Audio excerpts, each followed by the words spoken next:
Assalamualaikum warahmatullahi wabarakatuh.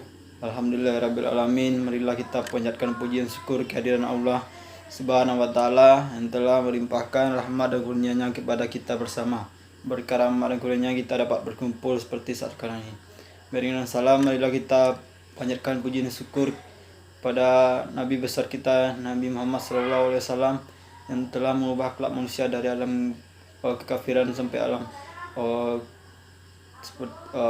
seperti alam terang seperti saat sekarang ini. Baiklah, saya akan membacakan atau mempresentasikan skripsi saya dari bab 1 sampai bab 2 sampai bab 1 sampai bab 5 yang berjudul yaitu kontribusi koordinasi mata kaki dan daya ledak otot tungkai terhadap akurasi syuting pemain Badelot FC. Baiklah, perkenalkan, nama saya Alwal Minteros, NIM 15087114. Baiklah, terima kasih kepada dosen pembimbing yang telah membimbing saya selama ini, dan terima kasih kepada Bapak penguji atau dosen-dosen penguji. Baiklah, langsung saja masuk ke yang pertama, itu abstrak. Aldo Almenteros 2020. Kontribusi koordinasi mata kaki daya ledak otot tungkai terhadap akurasi syuting pemain Badelot FC.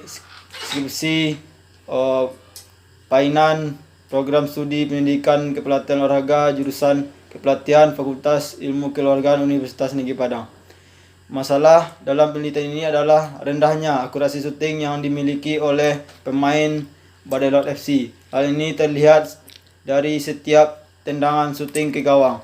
Bola ditendang tidak mengarah ke gawang, melebar dari gawang, melewati mister gawang, dan bola hasil tendangan tidak memiliki kekuatan sehingga mudah diantisipasi oleh penjaga gawang lawan. Penelitian ini bertujuan untuk mengetahui beberapa besar kontribusi koordinasi mata kaki dan daya otot tungkai terhadap akurasi syuting pemain Badelot FC. Baiklah, jenis penelitian ini bersifat korelasional. Populasi dalam penelitian ini adalah semua pemain berdasarkan kelompok umur, mulai dari under 10 tahun, 13, 15 dan under 17 tahun. Dengan total jumlah pemain 120 orang. Kemudian sampel dalam penelitian ini adalah kelompok umur usia di bawah 17 tahun sebanyak 25 orang. Pengambilan data dilakukan dengan cara mengukur koordinasi mata kaki dengan skor wall Fowler test dan daya ledak otot tungkai dengan shooting board jump test. Untuk akurasi shooting diukur dengan tes ketepatan tendangan. Baiklah, analisis data penelitian menggunakan teknik analisis produk momen rumus kontribusi R kuadrat kali 100% dengan taraf signifikan 0,05. Dari analisis data koordinasi mata kaki dan daya ledak otot tungkai shooting X kali X1 dan Y diperoleh hasil R sama dengan 0,429. Daya ledak otot tungkai dan akurasi shooting X2 dan Y diperoleh hasil 0,973. Koordinasi mata kaki dan daya ledak otot tungkai taraf signifikan 0,05. Artinya R hitungan R tabel. Hasil penelitian ini adalah kontribusi koordinasi mata kaki terhadap akurasi shooting X1 terhadap Y pemain Badelot FC sebesar 18,40%. Koordinasi daya ledak otot tungkai terhadap akurasi shooting X2 terhadap Y pemain Badelot FC sebesar 22,40%. Koordinasi mata kaki dan daya ledak otot tungkai secara bersamaan, koordinasi secara signifikan terhadap akurasi syuting pemain Badelot FC 36,60%. Baiklah, kita masuk ke bab pertama, yaitu ada latar belakang. Yang pertama, landasan filosofis.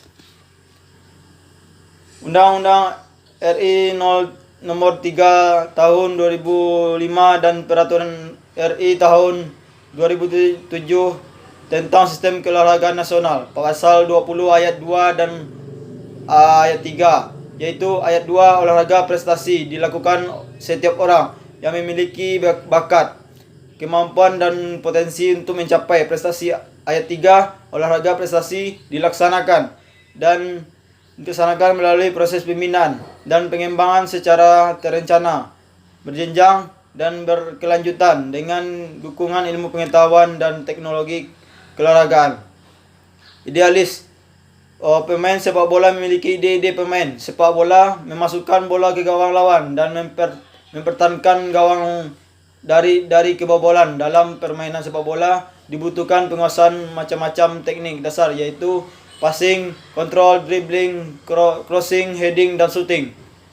Shooting merupakan salah satu teknik dalam permainan sepak bola yang bertujuan untuk mencetak gol ke gawang lawan. Realita berdasarkan pengamatan peneliti, rendahnya akurasi shooting yang dimiliki oleh pemain Badelot FC. Hal ini terlihat dari setiap tendangan shooting ke gawang, bola hasil tendangan tidak mengarah ke gawang, melebar dari gawang, melewati mister gawang, dan bola hasil tendangan tidak memiliki kekuatan hingga mudah diantisipasi oleh penjaga gawang.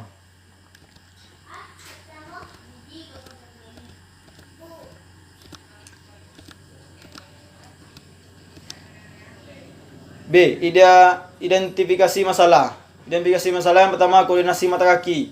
Kedua, daya otot tungkai. Yang ketiga, perkenaan kaki dengan bola. Yang keempat, penempatan dengan kaki tumpu. Yang kelima, keseimbangan dan titik berat badan. Yang keenam itu follow through.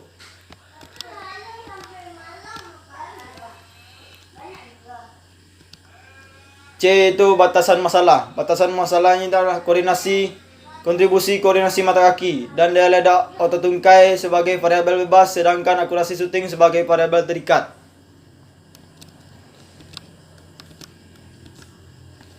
Kita masuk ke D, rumusan masalah.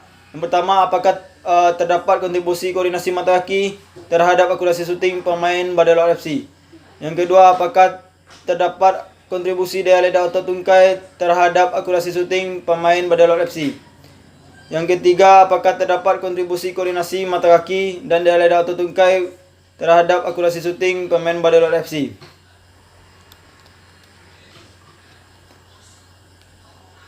Yang E, tujuan penelitian. Tujuan penelitian yang pertama, mengetahui kontribusi koordinasi mata kaki terhadap akurasi shooting pemain Badelot FC.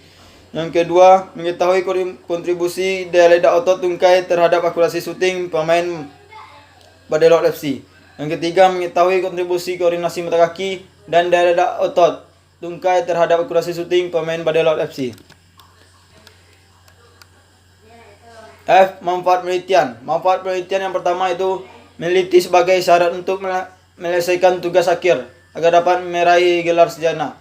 Yang kedua, peneliti sebagai pengembangan ilmu, wawasan, dan pengalaman dalam meneliti, khususnya pada cabang olahraga.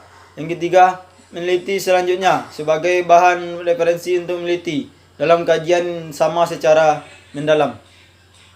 Yang keempat, mahasiswa jurusan kepelatihan sebagai bahan bacaan di perpustakaan Fakultas Ilmu Keolahragaan Universitas Negeri Padang. Yang kelima, pelatih dan pembina olahraga sebagai pedoman pembinaan olahraga, khususnya olahraga sepak bola.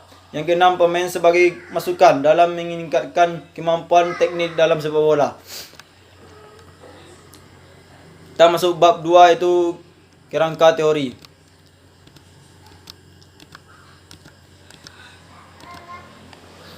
Yang A, yaitu kajian teori. Kajian teori di sini terdapat pengertian sepak bola, hakikat akurasi shooting ke gawang, koordinasi mata kaki, dan daya ledak otot tungkai.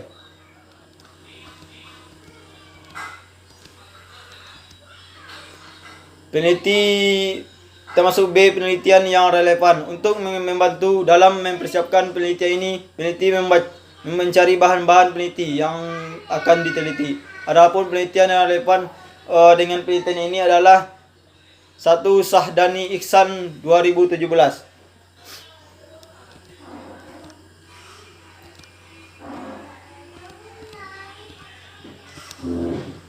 Kerangka yang C, kerangka konseptual. Koordinasi mata kaki X1, koordinasi syuting pemain Badelot FC Y, daya ledak otot tungkai X2. Hipotesis. Pertama, koordinasi mata kaki kontribusi secara signifikan terhadap akurasi syuting pemain Badelot FC.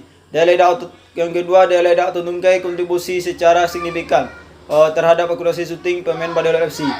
Koordinasi mata kaki dan daya ledak otot tungkai secara bersama-sama berkontribusi secara signifikan terhadap akurasi syuting pemain Badelot FC.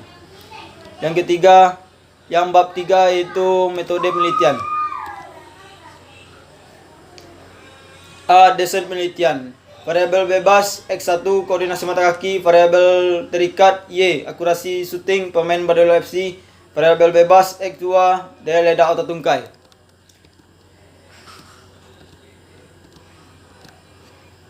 Definisi yang B, definisi operasional. Koordinasi mata kaki, daya ledak otot tungkai, akurasi syuting. C. Populasi dan sampel. Populasi yang saat ini total populasi yaitu 120 orang, sampel yaitu 25 orang. Waktu dan tempat. Tempat lapangan sepak bola Bayang. Waktu 5 Mei tahun 2020. E.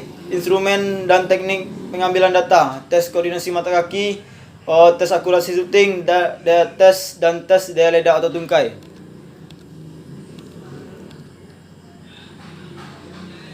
Yang pertama A. Koordinasi mata kaki. Yang kedua, tes daya ledak otot tungkai itu standing bar jam. Yang ketiga itu akurasi syuting itu pakai gawang atau poin-poin.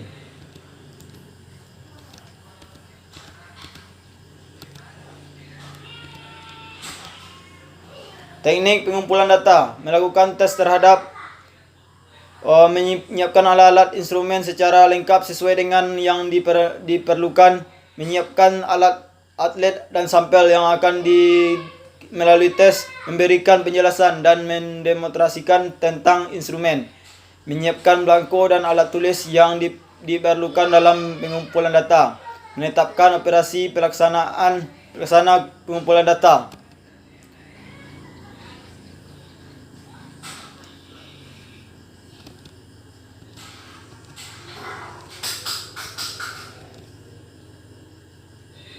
Kita masuk ke bab 4, hasil penelitian dan pembahasan. A. Deskripsi data. Koordinasi mata kaki X1, dari hasil tes diperoleh data penelitian untuk skor koordinasi mata kaki yaitu skor tertinggi 16 kali dan skor terendah 6 kali. Dari analisis data diperoleh harga men sebesar 10,56, median 10 kali, modus 9 kali, standar definisi 2,87. Daya ledak otot tungkai X2, dari hasil tes diperoleh dan dipeneliti untuk skor daya ledak otot tungkai yaitu skor tertinggi 2,34 cm dan skor terendah itu 195 cm. Dari analisis data diperoleh harga main sebesar 219,68 cm, median 221 cm, modus 220 cm dan standar definisi 11,98. Yang ketiga, akurasi syuting yaitu Y. Dari hasil tes diperoleh data penelitian untuk skor ketepatan tentang tendangan ke gawang, yaitu skor tertinggi 14 dan skor terendah 4. Dari analisis data diperoleh harga main sebesar 8,36, median 8, modus 8. Standar definisi 2,73. Pengujian persyaratan analisis. Uji normalisis. Hipotesis statistik dalam uji normalisis tersebut yaitu HO, H0 galat taksiran data sampel berkontribusi normal. H1 galat taksiran data sampel tidak dikontribusi normal. Sesuai dengan hipotesis yang telah dikemukakan di atas, maka kriteria yang digunakan yaitu menolak hipotesis nol jika nilai L melebihi L tabel yang melakukan populasi tidak berkontribusi normal. Sebaiknya menerima hipotesis nol jika nilai L hitungan lebih kecil dari L tabel, berarti populasi berdistribusi normal. Hasil penghitungan uji normal tersebut secara lengkap dapat dilihat di bawah ini. Variabel koordinasi mata kaki X1 L hitung 0,45, L tabel 0,173, keterangan normal. Yang kedua, daya ledak atau tungkai X2 X2 L hitung 0,115, L tabel 0,173, keterangan normal. Akurasi syuting Y 0, L hitung 0,151, L tabel itu 0,173, normal. Uji identifikasi antar variabel bebas. Sebelumnya sampai pengujian hipotesis terlebih dahulu dilakukan penghitungan koefisien korelasi antara variabel bebas, yaitu dalam rangka uji independensi. Berdasarkan uji keterkaitan korelasi antara pasangan skor daya ledak atau tungkai X1 dengan koordinasi mata kaki X2 sebagaimana pada tabel 7 diperoleh T hitung 0,554, T tabel 1,770 pada taraf signifikan 0,05. Jadi dapat disimpulkan bahwa tidak terdapat hubungan yang signifikan antara variabel bebas, yaitu koordinasi mata kaki X1 dengan daya ledak atau tungkai X2. Akhirnya dapat diartikan bahwa tidak terdapat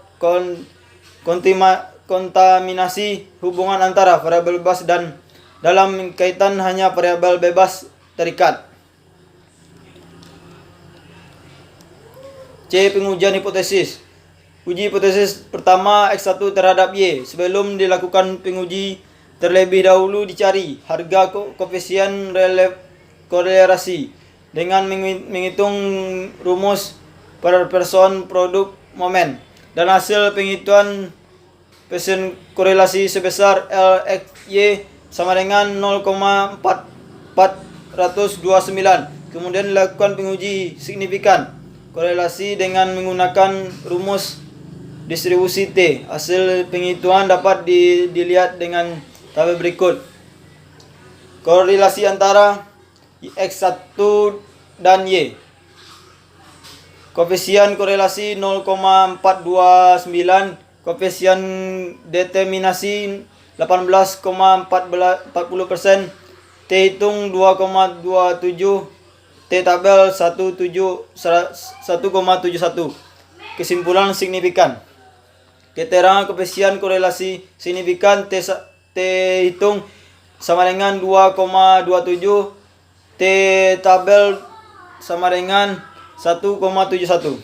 Berdasarkan uji kebenaran perhatian korelasi antara skor koordinasi mata kaki X1 terdapat akurasi syuting Y pemain pada lokasi sebagai terlihat pada tabel diperoleh T hitung sama dengan 2,27, T tabel sama dengan 1,71 pada taraf signifikan 0,5.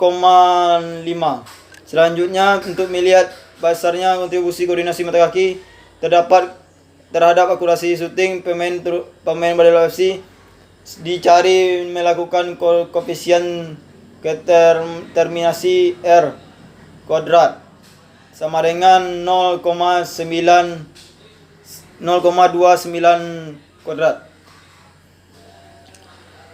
Hasilnya 100% sama dengan 18,40%. Berarti variabel koordinasi mata kaki memberikan kontribusi sebesar 18,40% terhadap akurasi syuting pemain Badai FC.